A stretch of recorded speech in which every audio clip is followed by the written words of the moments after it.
I had a quick question. What type of protection from global government oversight will this program have, if any?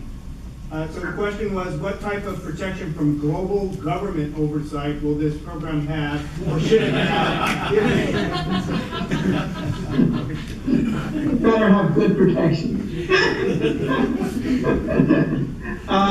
There is an issue here with government interference, no doubt.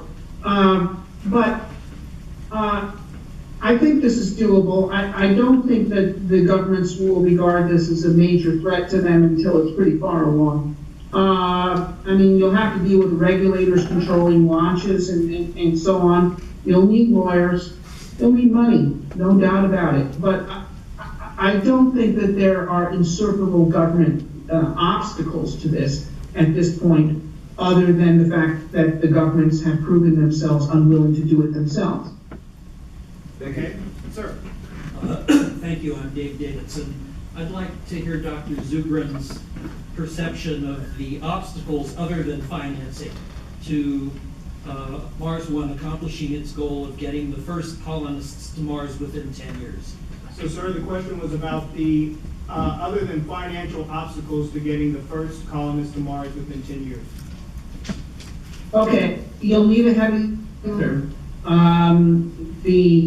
I think this is doable with Falcon Heavies, the mate and dock approach, and you know, sending somewhat smaller payloads than I would like, but nevertheless sufficient, especially since you are going one way. You'll want to pre-land a bunch of payloads. You'll have to develop a payload landing system suitable for landing 20, 30-ton payloads on Mars. I think it's doable. There's people running around waving their hands about how hard this is. But, you know, I think the landing system that landed Curiosity is scalable.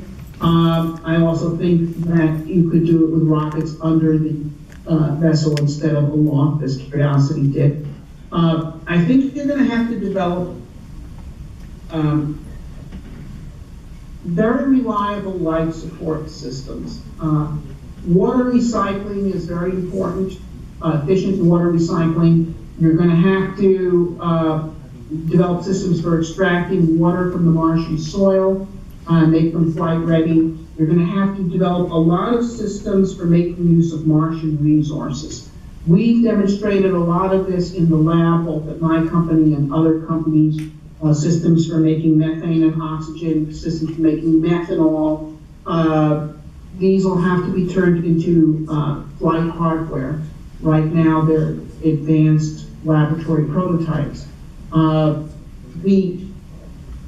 do think that you do want to select your first cruise very carefully. You know, the Mars Society is about to do the Mars Arctic 365 mission, where we're going to have a crew up in our Mars Arctic station for a year. That'll be a very interesting test. I invite Mars One to join us on that project and on subsequent missions to see where the human factors problems really are, and also to see who are the best people to be there. The first crews are going to have to be the toughest. It's going to be the hardest on them, and they're going to make or break the program. It's not a question of people going crazy for being in isolation for a year. A lot of people have been in isolation for a year, not gone crazy.